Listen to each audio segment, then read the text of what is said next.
So అందరికీ నమస్కారం. ఈ వీడియోలో ఆఫ్రికా ఖండం గురించి మరి ఆల్రెడీ ఫస్ట్ వీడియోలో మాట్లాడినాం. సెకండ్ వీడియోలో ఇంకా మిగిలిన అంశాలన్నీ కూడా మాట్లాడే ప్రయత్నం చేద్దాం. మరి ఆఫ్రికా ఖండం అనగానే సో ప్రపంచంలో రెండో పెద్ద ఖండం ఏది? ఆఫ్రికా ఖండము. ప్రపంచంలో జనాభా పరంగా రెండో పెద్ద ఖండం ఏదంటే ఆఫ్రికా ఖండము. మరి ఇక్కడ ఆఫ్రికా ఖండంలో విభిన్న శీతోష్ణ కనిపిస్తుంది. అంటే వాతావరణ పరిస్థితుల్లో చాలా మార్పులు ఎక్కువగా ఉంటాయి. మరి మూడు అంటే కర్కట రేఖ, మకర రేఖ, భూమధ్య రేఖ వెళ్ళేటువంటి ఖండం ఏది అంటే సో ఆఫ్రికా ఖండము. మరి ప్రపంచంలో చీకటి ఖండం ఏది?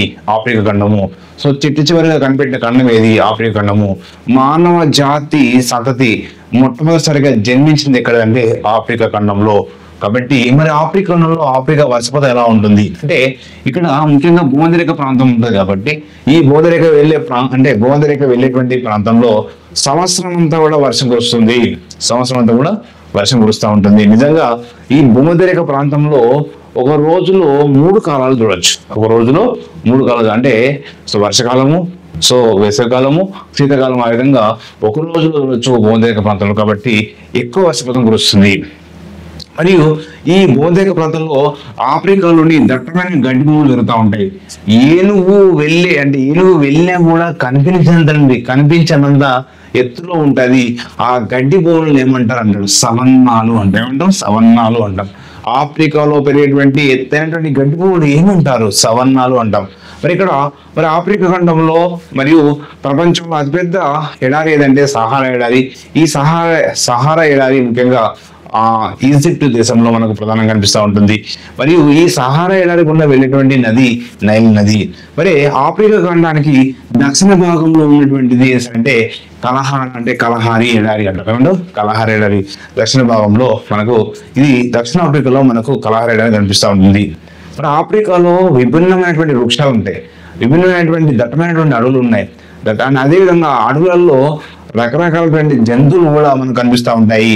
మరి ఆఫ్రికా ఖండంలోని సో బోబాబ్ అనేటువంటి వృక్షాలు ఉంటాయి. అది ఎగ్జామ్ అడుగుతుంది. ఆఫ్రికాలో ప్రధానంగా కనిపించే వృక్షాలు ఏంటంటే బోబాబ్ అనేటువంటి వృక్షాలు కనిపిస్తూ ఉంటాయి. మరి ఇక్కడ ఆఫ్రికా ప్రజలు ముఖ్యంగా వాళ్ళు వ్యవసాయము, పశుపోషకాలుగా ఉంటారు. అదేవిధంగా నిజంగా యూరోప్ వాళ్ళు ఏం చేశారంటే ఈ ఆఫ్రికా ఖండంలో ఉన్నటువంటి ప్రజలను సో అమెరికా దేశానికి మరియు యూరోప్ ఖండానికి వలస తీసుకురావడం జరిగింది. బానిసలుగా వాళ్ళు అక్కడ ఆ ప్రాంతంలో అంటే అమెరికాలో వ్యవసాయం చేయడానికి, యూరోప్లో వ్యవసాయం చేయడానికి ఆఫ్రికా ప్రజలను అమ్మడం జరిగింది. అంటే వాళ్ళని తీసుకొచ్చి బానిసలుగా మార్చడం జరిగింది. కాబట్టి ఆఫ్రికా ప్రజలు ఎక్కువగా వ్యవసాయము, పశుపోషకాలుగా పనిచేస్తూ ఉంటారు. మరి ఆఫ్రికా, యూరోప్, ఆసియా. వాస్తవానికి భారతదేశానికి సముద్ర మార్గాన్ని కనిపెట్టింది ఎవరు? Vasco da Gama. So Vasco da Gama 1498 సంవత్సరంలో సో భారతదేశానికి సముద్ర మార్గాన్ని కనిపెట్టాడు. ఆ సముద్ర మార్గాన్ని కనిపెట్టిన సమయంలో మరి ఆఫ్రికాలోని గుడ్ ఓఫ్ ఏమంటారు? సో గుడ్ ఓఫ్ అనేటువంటి అంటే దక్షిణాఫ్రికా చివరి భాగంలో ఉన్నటువంటి ఈ గుడ్ ఓఫ్ అనే ప్రాంతం వద్ద సో అంటే ప్రతి యూరోప్ నుంచి కానీ ఆ ప్రాంతం నుంచి వెళ్ళేటువంటి సో వర్తక స్థావరంగా పనిచేస్తుంది. ఈ ఆఫ్రికాలో ఉన్నటువంటి గుడ్ ఓఫ్ అనేటువంటి ప్రాంతం అనేది సో వర్తక స్థావరంగా పనిచేస్తుంది. ఆ వర్తకులందరూ కూడా ఆ ప్రాంతంలో ఆగుతూ ఉంటారు. మరి యూరోపియన్లు అట్లాంటిక్ మహాసముద్రం దాటుతూ ఇక్కడ ముఖ్యంగా ఈ అట్లాంటిక్ మహాసముద్రం దాటుతూ సెయింట్ మదీరా, అజోర్స్ అనేటువంటి ద్వీపాలలో వాళ్ళు స్థావరాలు ఏర్పాటు చేసుకున్నారు. అక్కడ ఆగేవారు అన్నట్టు. ఏ ప్రాంతాల్లో యూరోపియన్లు ఎక్కువ అట్లాంటిక్ మహాసముద్రం దాటుతూ సెయింట్ మదీరా, ఇంకోటి అజోర్స్ ద్వీపాలలో ఆగేవారు వర్తక స్థావరాలుగా వాళ్ళు ఏర్పాటు చేసుకున్నారు. నెక్స్ట్ వచ్చేసి మనకు ఆఫ్రికా ఖండం చూసినట్లయితే బానిసల వ్యాపారం. నిజంగా లక్షలాది మంది ఎక్కడ 16వ శతాబ్దంలో యూరోపియన్లు ఏం చేశారు? ఈ 16వ శతాబ్దంలో యూరోపియన్లు అమెరికాలో ఏం చేశారంటే వెళ్ళి భూములు సేద్యం చేసేవారు అన్నట్టు. ఆ సేద్యం చేసే టైంలో వాళ్ళకి ఏం కావాలి? మనుషులు కావాలి. ఆ మనుషుల కోసము సో దానికోసం ఏం చేశారంటే ఆఫ్రికా ప్రజలను బానిసలుగా మార్చారు. కొన్ని లక్షలాది మందిని సో తీసుకెళ్లి అక్కడ సో బానిసలుగా అంటే పనిచేయించేవారు. కాబట్టి 16వ శతాబ్దంలో యూరోపియన్లు అమెరికాకు వెళ్ళి భూములు సేద్యం చేసేవారు. దేనికోసం అంటే వ్యవసాయం చేయడం కోసము ఈ బానిసలుగా మార్చారు. అంటే ఆ పడవలల్లో చాలా ఇరుగురుగా మనకు 10th క్లాస్లో కూడా మ్యాప్లు ఉపయోగిస్తాడు. కాబట్టి బానిసలు నిజంగా యూరోప్ అంటే ఆఫ్రికా వాళ్ళను బానిసలుగా ఉపయోగించుకున్నారు.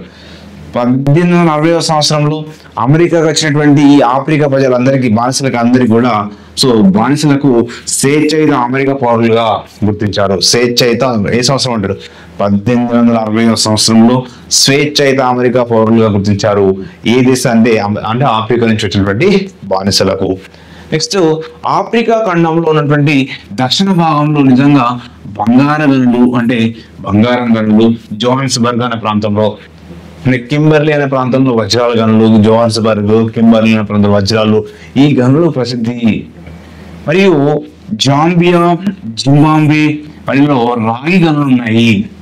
చాలా ఎగ్జాంపుల్ అడుగుతారు ఏమంటారంటే ఆఫ్రికా ఖండంలో రాగి గనులు ఎక్కడెక్కడ ఉన్నాయి? జాంబియా, జింబాబ్వే దేశాలలో రాగి గనులు ఉన్నాయి. దక్షిణాఫ్రికాలోని ముఖ్యంగా ఈ గనులు ప్రధాన గనులు ఏంటి? బంగారము, వజ్రాల గనులు ఎక్కువగా ఉన్నాయి. సో 1913లో ఆఫ్రికాలో ఐరోపా వలస ప్రాంతాలు ఏ దేశము అంటే యూరోపియన్ దేశము దేశాలను అంటే ఆఫ్రికాలో ఏ దేశాన్ని వలస ప్రాంతంగా ఉంచుకుంది? సో బ్రిటన్ అనేది ముఖ్యంగా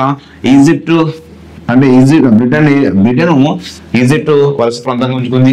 నెక్స్ట్ సూడన్, కెన్యా, జాంబియా ఈ ప్రాంతాలన్నీ కూడా ఈ బ్రిటన్ యొక్క ఆధీనంలో ఉన్నాయి. అంటే బ్రిటన్ ఆధీనంలో ఉన్న దేశాలు ఏంది? Egypt, Sudan and Kenya, Zambia. Next Belgium దేశం, అంటే ఇక్కడ ఎగ్జాంపుల్ అడుగుతారు బెల్జియం సో ఆధీనంలో ఉన్న దేశం జైరీ అనేటువంటి దేశము. ఇటలీ దేశం ఆధీనంలో ఉన్నటువంటి ఇటలీ దేశం కింద ఉన్నటువంటి దేశాలు ఏంటంటే ఆధీనంలో ఉన్నాయి లిబియా, సోమాలియా. ఫ్రాన్స్ దేశం కింద ఉన్నటువంటి దేశాలు మొనాకో, మాలి ఇంకా మిగిలిన దేశాలను కూడా మామూలుగా అక్కడ ఆ ఫ్రాన్స్ దేశం కింద అదంటే ఇవి ఆక్రమించుకుని బ్రిటన్ ఇవన్నీ దేశాలను ఆక్రమించింది. బెల్జియం, జైరీ ఆక్రమించి లిబియా, సోమాలియా. ఈ విధంగా ఈ 1913లో ఏ సంవత్సరంలో అంటే ఆఫ్రికాలోని ఐరోపా వలస ప్రాంతాలు ఆఫ్రికాలోని ఏ దేశంలో అంటే ఆఫ్రికా ఖండంలోని ఐరోపా వలస ప్రాంతాలు అడుగుతాడు. నెక్స్ట్ వచ్చేసి నైజీరియాలో పంటలు. నిజంగా నైజీరియాలో ప్రముఖమైనటువంటి పంటలు పండుతూ ఉంటాయి. మరి ఇక్కడ కోకో అనేటువంటి పంట పండిస్తారు. ఈ కోకో అనేటువంటి దాంతో చాక్లెట్లు తయారు చేస్తారు. ఏం తయారు చేస్తారు? చాక్లెట్లు తయారు చేస్తారు. 1960లో నైజీరియాకు అనేక పోరాటాల తర్వాత స్వతంత్రం అనేది రావడం జరిగింది. అనేక పోరాటాలు చేశారు. అదేవిధంగా ఆఫ్రికాలోని ఉన్నటువంటి ఖనిజ సంపద చూసినట్లయితే ఆఫ్రికాలో బంగారము, రాగి గనులు, నెక్స్ట్ వజ్రాల గనులు మరియు ఖనిజ సంపద ఎక్కువగా ఉంది. కాబట్టి 1958 నుంచి సో నైజీరియా ఖనిజ తైలాన్ని అంటే చూడండి చాలా ఇంపార్టెంట్ 1958 నుంచి నైజీరియా ఖనిజ తైలాన్ని ఎగుమతి చేస్తూ ఉంది. ఏ సంవత్సరం నుంచి? 1958 నుంచి. మరి బంగారము, వజ్రాలు ప్రపంచంలోనే అతిపెద్ద ఉత్పత్తిదారుగా ఏ ఖండం అంటాడు? బంగారము, వజ్రాలు ప్రపంచంలో అతిపెద్ద ఉత్పత్తిదారుగా ఉన్నది ఏ ఖండం అంటే ఆఫ్రికా ఖండము. ఓకేనా? కాబట్టి ఇది ఆఫ్రికా ఖండం యొక్క పూర్తి సమాచారము. మనం పార్ట్ 1 పార్ట్ 2 తెలుసుకోవడం జరిగింది. సో ఈ వీడియోస్ అందరూ కూడా please subscribe channel and share friends. Thank you to all.